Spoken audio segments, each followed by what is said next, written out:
Happy Saturday, ladies and gentlemen. We are at the scene of the crime.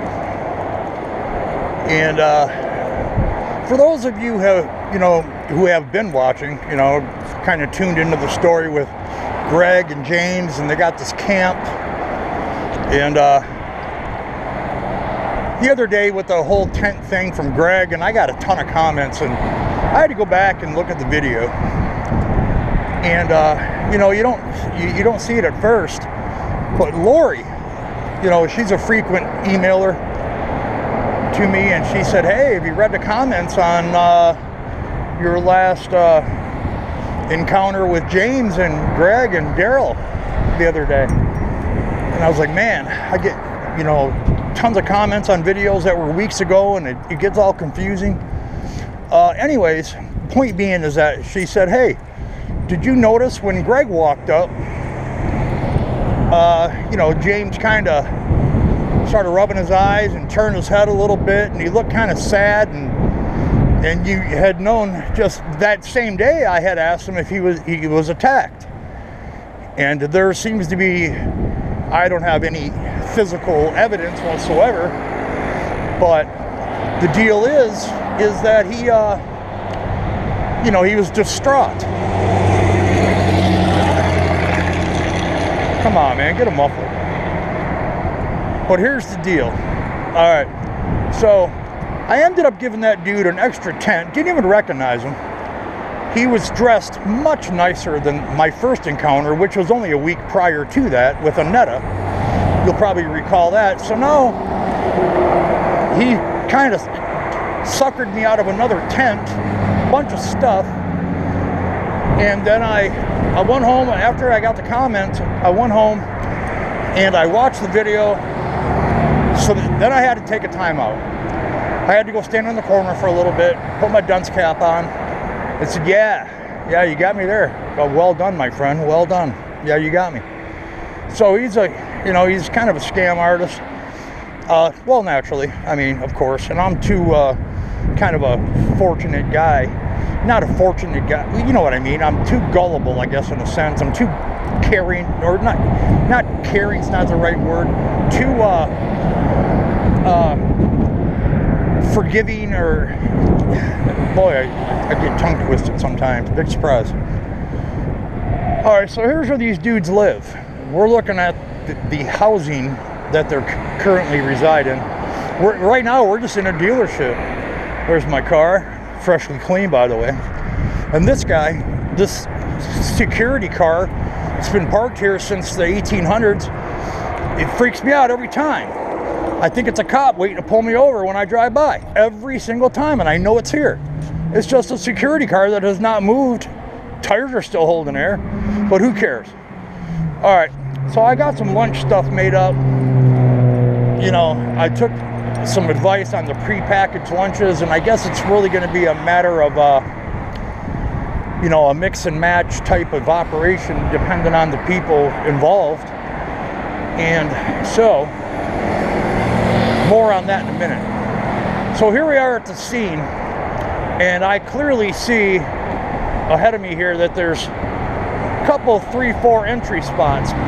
I've been here 2-3 times in the past. You may remember the video when his family member had contacted one of his, friends, and et cetera, et cetera. Anyways, he didn't want to go to Florida.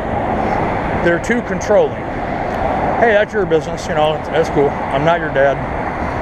But this is where they live. And I thought about it, and I wanted to physically go in there and see for myself about this tent situation. He said, oh yeah, it's sliced up. And I'm like, well, how did he get sliced up in a week? It didn't come out of the box like that. And here he is, dressed real nice, in my opinion. He had some $50 Carhartts on, or some Dickie, nice thick pants. Looked brand new, not a stain on them. His jacket was pretty nice. I don't know, I think it was Old Navy. But anyways, so what I wanted to do, I brought security. My man, hey bro, say hi. He's probably a little thirsty. You ready to break out your Mortal Kombat skills. Remember, we've been training? All right, cool. But I brought him along just in case. And then I kind of thought better of it, because here's the situation that I'm encountering, and I need your thoughts because this is brand new to me.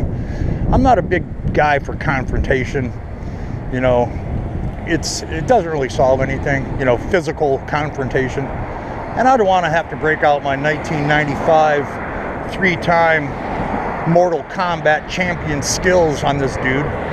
You know, he kind of looks like Hulk Hogan. Maybe he's going to go Hulkamanian on me. Anyways, with all that being said, I thought kind of better of it. And my main intention, to be honest, is to simply just talk to James. That's what I really want to find out. I'm going to take him to the side.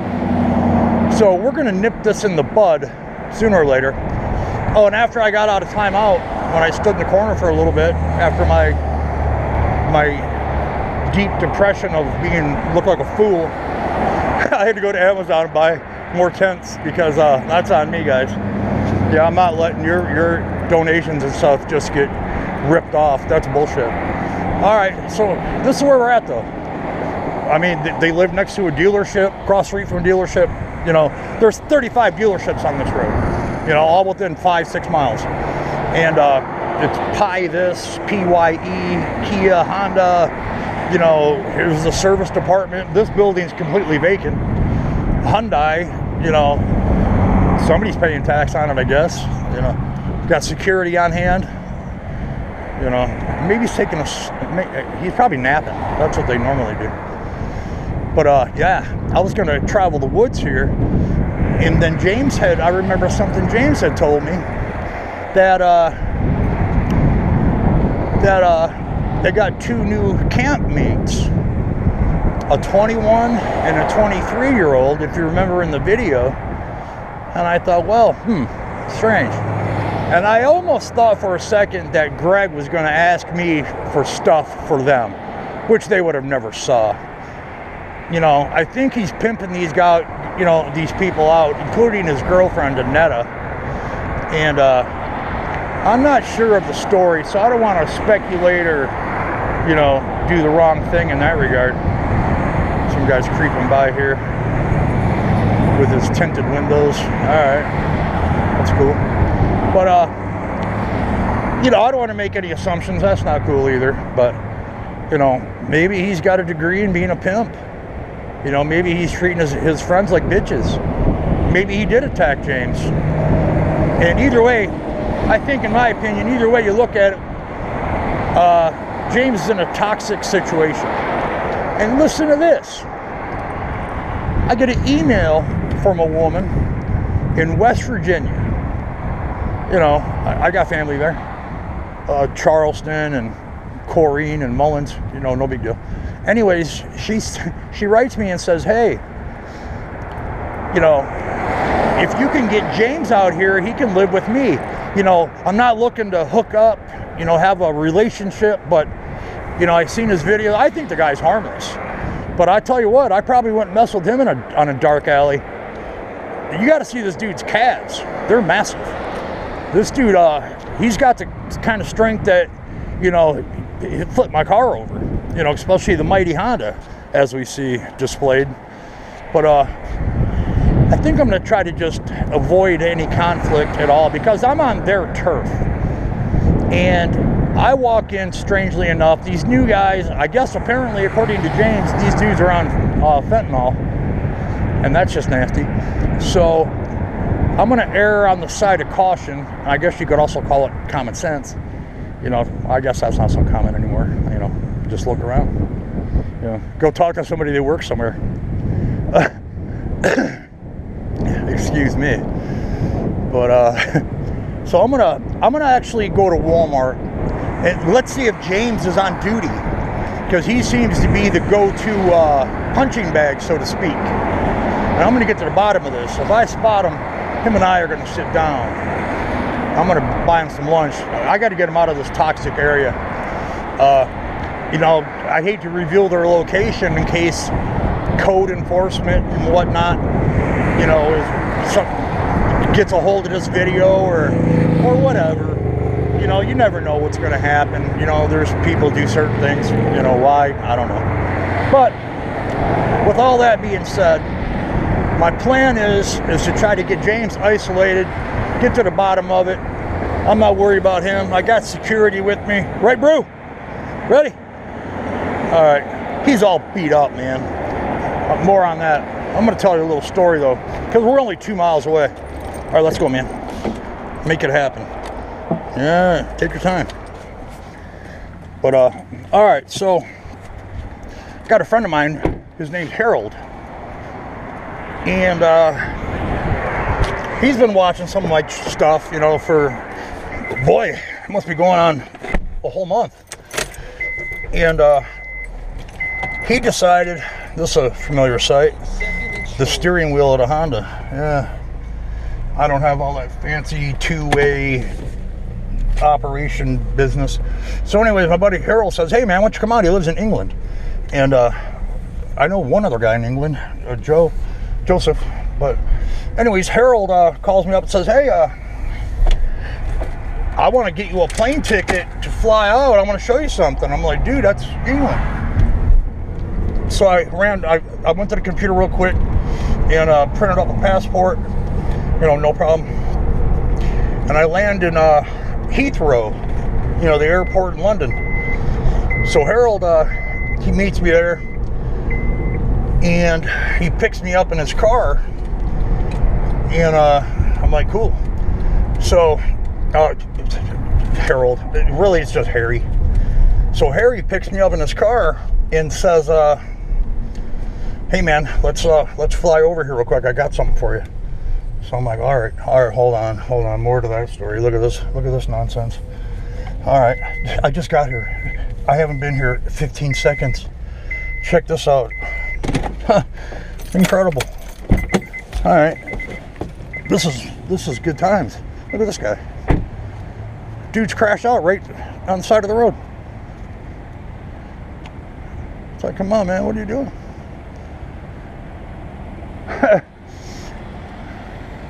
I was telling you the story here, and the guy's just hanging out. We got to get on the scene here and see what's up. Hey, buddy. Hey, buddy. Sir. Sir, are you okay?